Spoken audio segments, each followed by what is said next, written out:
ಚಿತ್ರದುರ್ಗ ಉಸ್ತುವಾರಿ ಸಚಿವ ಡಿ ಸುಧಾಕರ್ ವಿಧಿವಶ. ಸಚಿವ ಡಿ ಸುಧಾಕರ್ ವಿರುದ್ಧ ನಡೆದಿದ್ದ ವಾಮಾಚಾರ.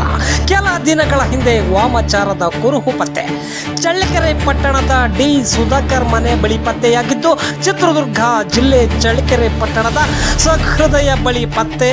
ತಾಮ್ರದ ಪತ್ರ, ನಿಂಬೆಹಣ್ಣು ಮತ್ತು ಮಾಂಸದ ತುಂಡು ಬೋರ್ವೆಲ್ ಬಳಿ ಪತ್ತೆ. ಆ ವಿಡಿಯೋ ಈಗ ಎಲ್ಲ ಕಡೆ ವೈರಲ್. ಚಳ್ಳಕೆರೆ ಹಾಗೂ ಹಿರಿಯೂರು ಕ್ಷೇತ್ರಗಳಿಂದ 2 ಬಾರಿ ಶಾಸಕರಾಗಿ ಸಚಿವರಾಗಿಯೂ ಸೇವೆ ಸಲ್ಲಿಸಿದ್ದ ಜನನಾಯಕ, ಬಡವರ ಬಂಧು ಎನಿಸಿಕೊಂಡಿದ್ದ ಡಿ ಸುಧಾಕರ್ ಅವರ ಅಕಾಲಿಕ ನಿಧನದ ಬಳಿಕ ಇದೀಗ ವಾಮಾಚಾರದ ಚರ್ಚೆ ಜೋರಾಗಿದೆ.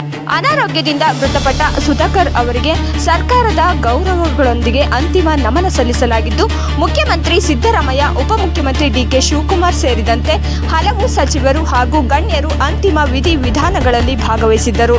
ಚಳ್ಳಕೆರೆಯ ಇಕ್ಕಟ್ಟಾದ ಪ್ರದೇಶದಲ್ಲಿರುವ ಜೈನ ರುದ್ರಭೂಮಿಯಲ್ಲಿ ಸಕಲ ಸರ್ಕಾರಿ ಗೌರವಗಳೊಂದಿಗೆ ಅಂತ್ಯಕ್ರಿಯೆ ನೆರವೇರಿತು. ಈ ನಡುವೆಯೇ ಸಚಿವರ ನಿವಾಸದ ಸಮೀಪ ಪತ್ತೆಯಾದ ಕೆಲವು ವಿಚಿತ್ರ ವಸ್ತುಗಳು ಹೊಸ ಚರ್ಚೆಗೆ ಕಾರಣವಾಗಿವೆ.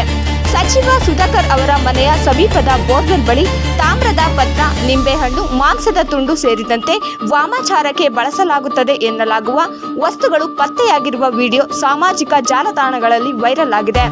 ಈ ವಸ್ತುಗಳನ್ನು ಮನೆಯ ಕೆಲಸಗಾರ ಚಂದ್ರು ಮೊದಲಿಗೆ ಗಮನಿಸಿದ್ದು, ಬಳಿಕ ಹೊರತೆಗೆದು ಜನರಿಗೆ ತೋರಿಸಿದ್ದಾನೆ ಎನ್ನಲಾಗುತ್ತಿದೆ. ಈ ವಿಡಿಯೋ ಇದೀಗ ಹಿರಿಯೂರು ಮತ್ತು ಚಳ್ಳಕೆರೆ ಭಾಗದಲ್ಲಿ ವ್ಯಾಪಕ ಚರ್ಚೆಗೆ ಗ್ರಾಸವಾಗಿದೆ. ಇದು ಸಾಮಾನ್ಯ ಪೂಜೆ ಅಲ್ಲ, ಉದ್ದೇಶ ಪೂರ್ವಕವಾಗಿ ವಾಮಾಚಾರ ಮಾಡಲಾಗಿದೆ ಎಂದು ಕೆಲವರು ಹೇಳುತ್ತಿದ್ದರೆ, ಮೂಢನಂಬಿಕೆಗೆ ಸಾವನ್ನು ಜೋಡಿಸುವುದು ಸರಿಯಲ್ಲ ಎಂದು ಇನ್ನೂ ಕೆಲವರು ಅಭಿಪ್ರಾಯ ವ್ಯಕ್ತಪಡಿಸುತ್ತಿದ್ದಾರೆ. ಗ್ರಾಮೀಣ ಪ್ರದೇಶಗಳಲ್ಲಿ ಶತ್ರುಗಳ ವಿರುದ್ಧ ಸೇಡು ತೀರಿಸಲು ನಿಂಬೆಹಣ್ಣು, ತಾಮ್ರದ ಪತ್ರ, ರಕ್ತ ಅಥವಾ ಮಾಂಸದ ತುಂಡುಗಳನ್ನು ಬಳಸಿಕೊಂಡು ನಿಗೂಢ ಶಕ್ತಿಗಳ ಆರಾಧನೆ ನಡೆಸುವ ನಂಬಿಕೆಗಳಿವೆ.